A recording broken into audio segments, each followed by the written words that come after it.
I've been waiting here for the last 45 minutes.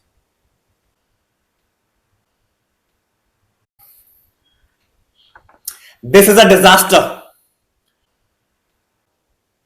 I brought you in here to help me with this boy, not to run him out Now wait a and minute. confuse him. Gerry, And here I am for the second week in a row with my professional reputation at stake. will you hold on? I'm ready to falsify documents, Sean.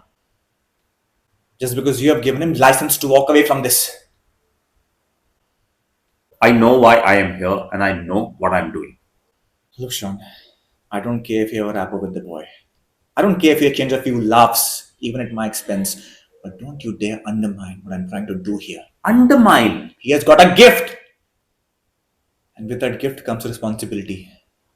And don't you understand that he's at a fragile point in his life right now? He's at a fragile point. He's got problems the size of an what problems? What problems does he have, Sean? That he's better off as a janitor, or he ends up in jail, or that he ends up. Why do you think he does that, Gerry? He can handle the work. All right, he can handle the pressure, and he's obviously handled you. Why do you think he's hiding? Why do you think he's a janitor? Why doesn't he trust anyone? Because the first thing that happened to him is that he was abandoned by the very people who were supposed to love him the most.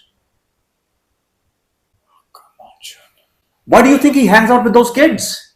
Because any of his friends would come in here and take a bat to your head if he asked them to. It's called loyalty.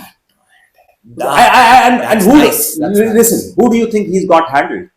He pushes people away even before they have a chance to leave him. And for 20 years, he's been alone simply because of that. And if you now push him into this, it's going to be the same thing for him all over again. And I am not going to allow that to happen to him. Don't do that. What? Don't you do that. Don't infect him with the idea that it's okay to quit. That it's okay to be a failure, because it's not. And if you're angry at me for being successful, for being what you could have been. I am not angry at you. Yes, you are, Sean. You resent me. And I'm not going to apologize for any success that I've had in my life. I don't have any anger at you. Yes, you do. Sean, you're angry at me for doing what you could have done. Listen to me very carefully now. Ask yourself if you want Will to feel the same way for the rest of his life.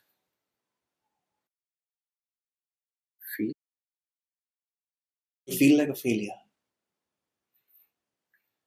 That's it. That's why I don't come to these goddamn reunions. Because I can't stand the look in your eye when you see me. You think I'm some kind of a failure? I know who I am and I'm proud of it. And you guys think I'm some kind of a pity case. You, with your psychopathic students following you around and your goddamn medal. Is that what this is all about, Sean? The Fields medal? You want me to go home and get it for you? And then will you let the boy pass? And I don't want your trophy. I don't give a shit about it because I knew you. You and Tom and Jack Sanders.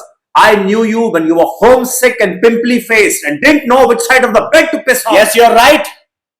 You were better than us then. You are better than us now. So don't you blame me for how your life turned out to be, Sean. It is not my fault. I don't blame you. It is not about that. It's about the boy.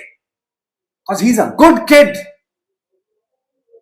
And I cannot allow this to happen to him. I am not going to see you make him feel like a failure too. He won't be a failure. If you push him into this, if you ride him the way you are trying to ride him into this project, you are wrong, Sean. I am where I am today because I was pushed. And because I learned to push myself. But he's not you, Gerry.